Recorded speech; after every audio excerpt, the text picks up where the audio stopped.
Ladies and gentlemen, welcome to the Budo Brothers podcast. This is your public service announcement.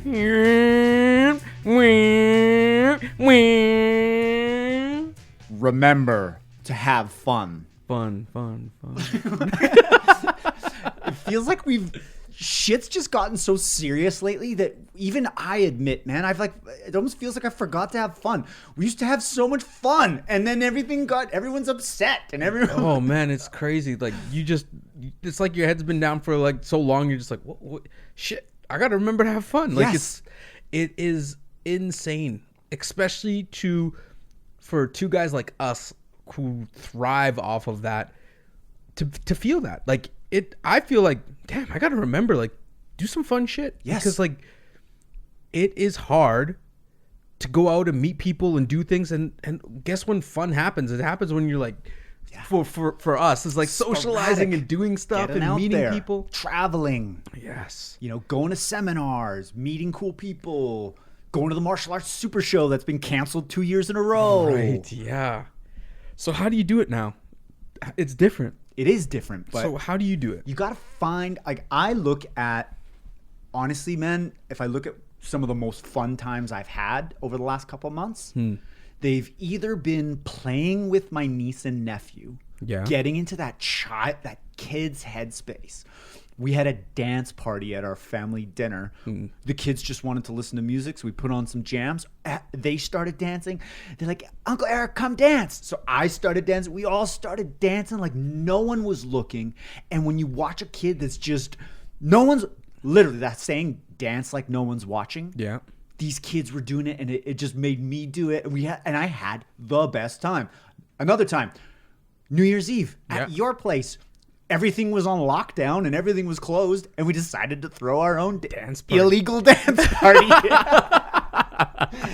That was fun. Yeah, like, it was. Dude, Kyle bought this little like laser light, and Eric liked it a lot more than me because I have a dog and it would lose its mind. I was pissing him off, but like, we have to have the light, and it was driving his dog crazy, so we had to tone it down a bit. But then when you put it away, man, it was literally like our own private dance floor. And with things being closed and everybody's so scared of everything, and no one, you can't, like, what happened to the good old days where you could just go bump and grind? And you know what the funny thing is about fun? The funny thing is about fun is it's completely connected to presence. Like, you're not like, oh yeah, I think that something's going to be funny in the future. Oh man, the past, like, it's when you're laughing in that moment. You have to, like, you lose everything. Yeah. You lose what people are thinking about you. You lose it all, and you could just have fun. You're totally in the present moment. That's like, you have converged on the moment, and that's where life happens. And guess where fun happens? The same place where life happens. Life should be fun. And if life isn't fun, and that's why I'm glad we're talking about this, because it feels like we're running out of ways, like we're forgetting how to have fun. Yeah. And even jokes, right? When a person tells a joke, do you notice that there's a pattern to a joke? A lot of jokes, it repeats 3 times. Like, no. When a person tells a joke, they're like, oh, they went and told this person, and then they said this, and they went and told this person, and then they said this, and then when they told this person, and then the punchline, right? Yeah. You rarely go straight into the joke. Yeah. There's a build up. You need to catch a person into the rhythm, into the story, to get them present enough to hear the joke. It's like a tool built in to build presence. Telling stories makes people concentrate, brings people in. Like, it's so funny that presence and fun is connected. One thing too that's connected is how you can control a room, right? If you and a person are in a room, let's say it's 2 people in a room, and what you bring into that room is like, oh man, vaccine, COVID, worry, this, lockdown, people, or like just topics. And this is the first thing that you introduce to the oxygen in the room. And it sucks it out of it. It's going to suck. And the same goes the other way. but you need to act like a filter when it goes the other way. Like you need to actively be converting things into positivity. Like, don't throw out stupid stuff that's going to charge people religion, race, like Politics. Yes. Like if you want to have fun, those are nobody's like, haha, racism. Let's have a great old time. Let's have some fun. Like time and place, right? Totally. Right. But at the same time, when somebody throws that at you, because that's what's on everybody's mind. Everything, right? There's a lot. There's heaviness. There's a laundry list of heavy topics. You need to take that, convert it, and spit something back at them that's positive until you could flip their charge, right? I like that. And I think we also it's hard to have fun when you take shit really seriously.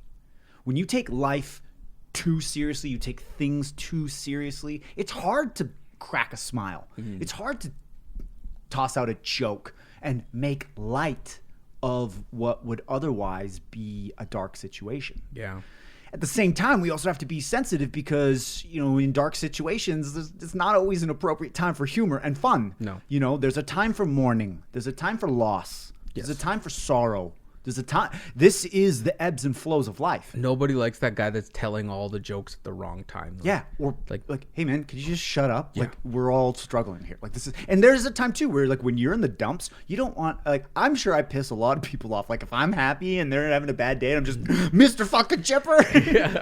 Like, I got to be cognizant of that, right? Yeah. Also, to what you input, like your environment, crazy on your happiness level. If you were just wake up, throw on a podcast, doom and gloom, watch television, doom and gloom, meet a person at the bus stop or talk to somebody at the water cooler, doom and gloom, that weighs on you. Big time. And it changes your charge. I'm going to use charge because, like, in my mind I'm envisioning like positive and negative charges. Yeah, sure. And, like, all of a sudden this person turned into like a negative charge, and then they go infect other people with these negative charges all over the place. Like, if your environment is completely always negative charges nonstop, like, you have to add some positivity into it. And sometimes, if that is your environment, it's hard to not let that stick. It's like almost additive. And how many times a day, especially with all of the different crazy forms of media, are we bombarded with chaos? What's the latest outrage? What is the tragedy, loss, death? And then at the same time, why am I not doing what this person's doing? Like, it's just like it's heavy. It is heavy. It is heavy, and that's why mental issues are at an all-time high right now. The environment has too much negative charges in all the time. Inputs. What do you do to put positive charges into your life then? I really have found a lot of value in starting my day, and I've been amping up my morning routine and reserving like 45 minutes for meditation in the morning. And that's so cleansing. It's so helpful for me to just focus on breathing. And sometimes I'll also let my mind just go, not worry about not thinking. Think. Yeah. Think. Sometimes my best thinking is in meditation, but it's because I'm getting into the current moment so much that I can see things that I didn't see before. Right. And I can also, it's almost like a flush of all the negativity and all the bullshit that we consume all day and all of the things that we're bombarded with, that some of it sticks, little by little, and might not all of it. And guess I'm getting a high tolerance for all of this nonsense, right? I think we all are. We almost wake up expecting a new outrage or a new catastrophe or a new thing to be scared of, and we're all gonna die. And okay, right? You get a tolerance to that, but it's also important to wash that out. And I found that incorporating a longer meditation in the morning, sometimes I wonder if it's even meditation. You know, because it's like, yeah, I'm sitting, I'm alone, I'm breathing, I'm thinking, and like, yeah, that's technically meditation. I'm not like, and doing these like structured means to the same end. Is kind of what I feel. Right. That's been helpful. I find that there's a few places of purity in my life that bring me joy. Like, one is when you're around kids, right? Because adults have so much layered on top of them that it's hard. It's rare you see like pure joy. Like when you see a kid laugh and it like just can't even control itself because it's laughing so hard. And it's pure joy. Or like a dog or an animal where they're just, it makes you like smile and laugh, and you can tap into these like pure things in the world that just make you smile and laugh. You can't get angry, like, because they're just doing them, right? And the other thing too is like there's so much positive content out there as well too. Like, true, the internet is full of negativity, but there is also a boatload of positive things and positive people on it. And finding and seeking out those people, those communities, that content, it propels you to be happy. You create a community. You just made this really clear for me. What we consume is a choice. When I wake up first thing in the morning and the first thing I do is check Twitter to see what crazy shit's going on in the world, I'm choosing that. Yeah. I woke up and chose violence. I woke up and chose Twitter. You know, synonym for violence. And shocker, some of the shittiest, most unproductive days is when I start my day with the latest outrage. Yeah. But I sometimes struggle with it. I want to know what's happening. Yes. There's a lot of crazy things going on in the world. I kind of want to be up to speed. Are we going into World War III? Or are we not? This is real. Right. It's funny because when you walk out the door like that, and I do it too, it's crazy because if you were to, let's say you were in a park and there was 100 people in the park and you just completely clipped their memory and like they only had reference to that space, like there'd be no fear, there'd be no nothing, because like there's no stories and this and all of this stuff weighing on them. Everybody'd be like, whoa, I'm in this park and why is everybody wearing a mask, or like what's going on here? It's funny because fear comes from the past and then the fun comes from the present, right? Like all of your scars and emotional issues and your baggage and the things that weigh you down and what prevents you from being in the moment and having a good time is directly related to past experiences. Same with the future though. Yes. People can be afraid of what's going to happen. Yes, but you have to have experienced it somewhere in order to be scared of it. In order to project it. Yes, because think about it. When you're a child, you're not scared of an element like a stove or fire or anything until you get burned. Exactly. You experience it. So it's dealing with your past scars and your past issues in order to just let go. Like dancing is a prime example. So many people are scared to dance because they don't want to look stupid. Right.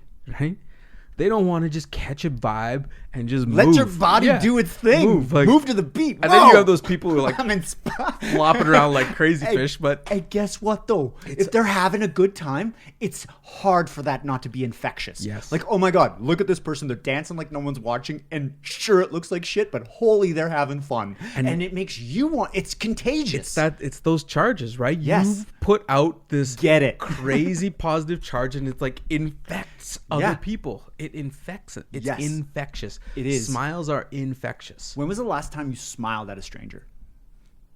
Not in 2 years. I guess we all have masks on still. True. But man, I remember before all this mask life that we live, exchanging smiles with a stranger was a really enjoyable experience. And that was one of our secrets to making people happy too. So we like to smile. And when you smile, it makes other people smile. And then you get a room full of smiling people. All of a sudden you get laughter. Yeah. And good vibes only. Yeah. It's funny because the thing about joy and having a good time, like let's go into having a good time. You have to be moving together as a group, developing an energy, right? Because when you go to a concert and you're having the best time, everybody's it's electric, moving and doing the same thing, and it's just so infectious, right? When you see a person laugh and it's the stupidest, funniest laugh, and all of a sudden the whole room is laughing, and you're just having like gut busting laughs. Like there's nothing better, because you are connecting to the world. You are connecting to the moment of everybody in that room. It's so hard to have a great time if there's everything in that room is disconnected. Right. Or there's someone who's a wet blanket that's just Debbie Downer, you know? And that how often can one person kill the vibe of the whole room? Oh, they start pouting and it's all about me, and all of a sudden so drama and all. Okay, I don't have time for that. We don't tolerate that shit. Yeah. We don't have useless drama in our lives. And the reason is because we don't tolerate it. Yes. Sorry. Take that shit elsewhere. Yeah. And it's funny because if you think of a party, like take a party, for example, you can't just go into a party and just be like, I'm having the best time. Yeah. You want to? Yeah. Like you're that weird. Like nobody else is going to vibe with you. I think pretty sure he's on cocaine. You walk into a party.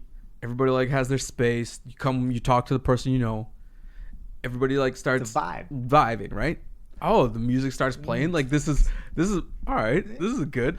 Like, you know, I'm dancing, and then it builds on that. Yeah, it builds on that. All of a sudden, the end of the night, you just like party, and you're just going. Like everybody has achieved it, but it's because the atmosphere developed, and that's why DJs get paid so much money. Good call. Good call. That's the experience they build. Yeah, it's like, you know. They're the orchestras.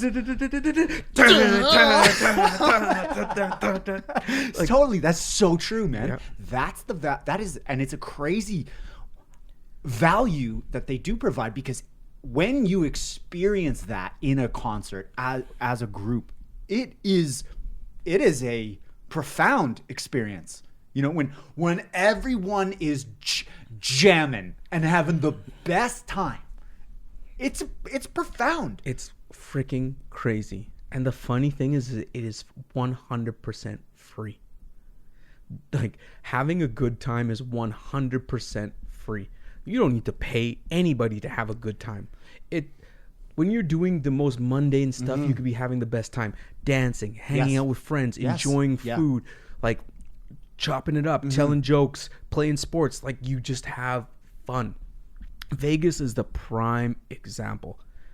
It's a dark city, right? It's got an energy about it, but it's all built around cash, right? We went to a pool party, and I remember I was so eager because I'm like, oh, we got to have the most fun in this place. Is it Calvin Harris or something like that? The Calvin Harris was playing a pool DJ party, and I was like, we got to make sure we do it right. Let's buy a table, a cabana. Yeah, like $1,500 or something stupid like that. Yeah. We went in, we bought one drink and sat next to the cabana and partied. But like the illusion is like, when you buy this, you'll have so much more fun. And you're a VIP that gets sparkling $600 bottles of vodka delivered by dancing chicks. Wow. And I look at that, I'm like, that is a great way to light money on fire. Because totally. You're right. You can't put money in a fun machine and have real fun. No. It doesn't. There's no machine in the world where I spend more and I get more fun. You can.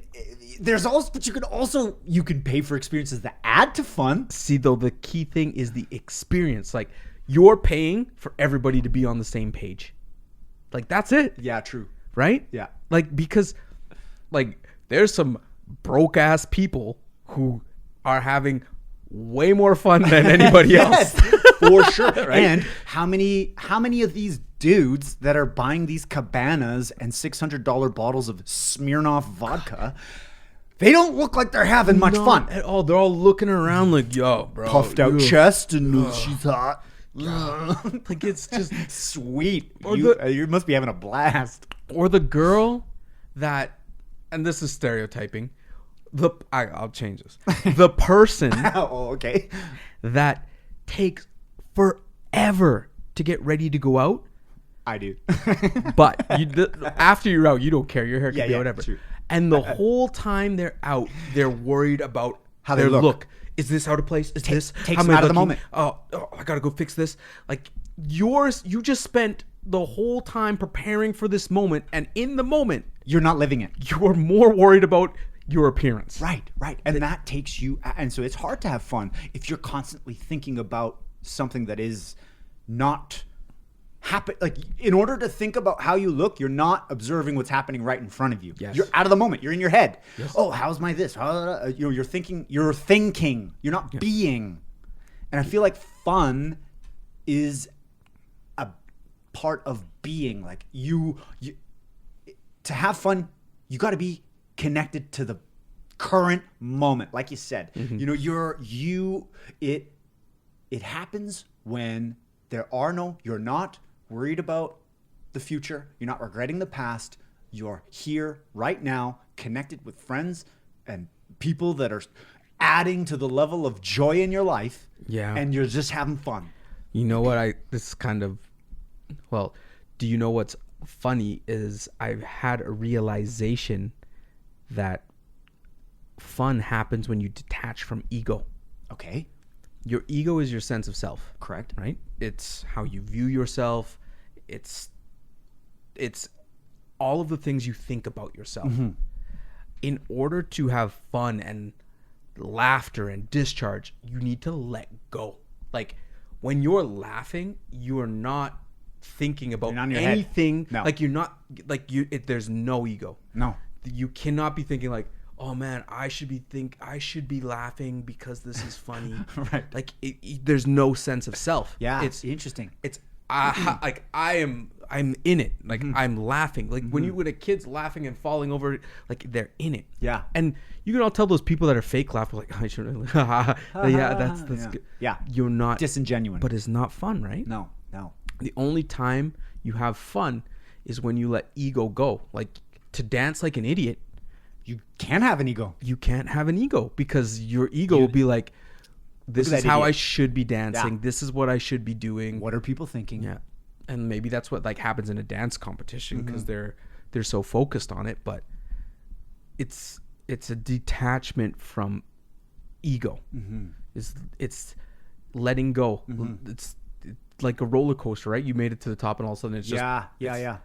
And I think that's also when you look at people that present and have stage presence, they're the ones that have perfected the ability to be who they are no matter who's watching. Because often it is hard for us to perform tasks when all eyes are on you, right? Mm-hmm. Like, that's a challenge. Getting up and doing a public speech, all eyes on you.